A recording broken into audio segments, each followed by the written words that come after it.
Hai Teens, jumpa lagi dalam acara TFC bersama saya Yonatan dari GKI Jember. Hari ini kita akan sama-sama merenungkan firman Tuhan yang ditulis oleh Pendeta Theodorus William Noya dengan tema kepenuhan roh. Berdasarkan kitab Keluaran 3 ayatnya yang pertama sampai dengan yang ke-11. Sebelum kita merenungkan firman Tuhan lebih lanjut, mari kita bersatu di dalam doa.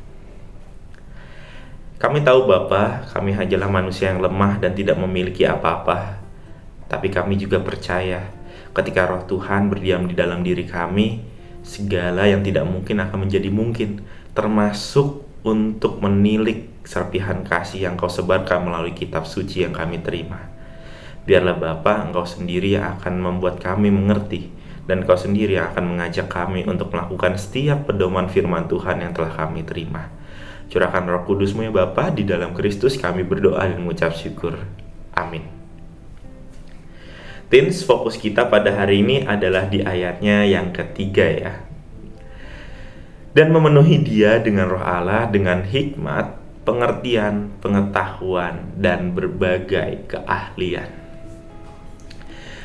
Teens, jika kamu mendengar frasa kepenuhan roh, mungkin yang kamu bayangkan adalah dipenuhi dengan pengalaman spiritual dan supranatural, atau memiliki karunia-karunia Roh Kudus seperti berbahasa lidah, atau mungkin melakukan tanda-tanda mujizat.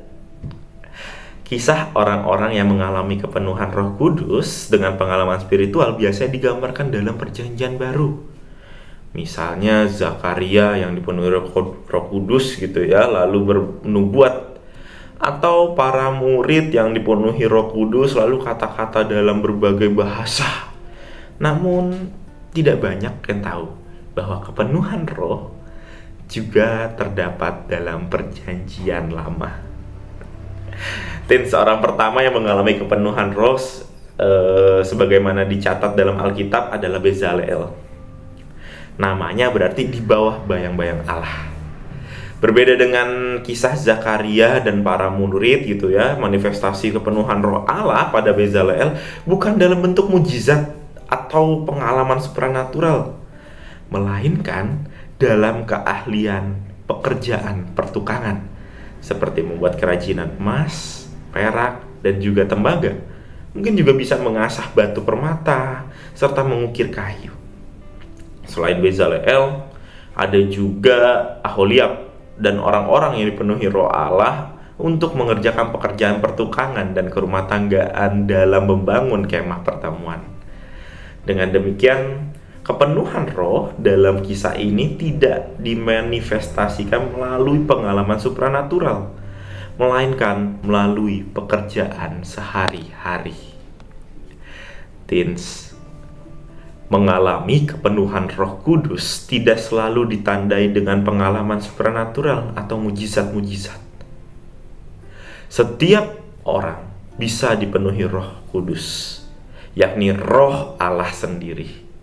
Semua keahlian atau karunia yang kita miliki, apapun bentuknya, berasal dari Roh Kudus. Semua keahlian atau karunia yang kita miliki, apapun bentuknya, berasal dari Roh Kudus. Dipenuhi Roh Kudus berarti dikaruniai keahlian dalam bidang tertentu.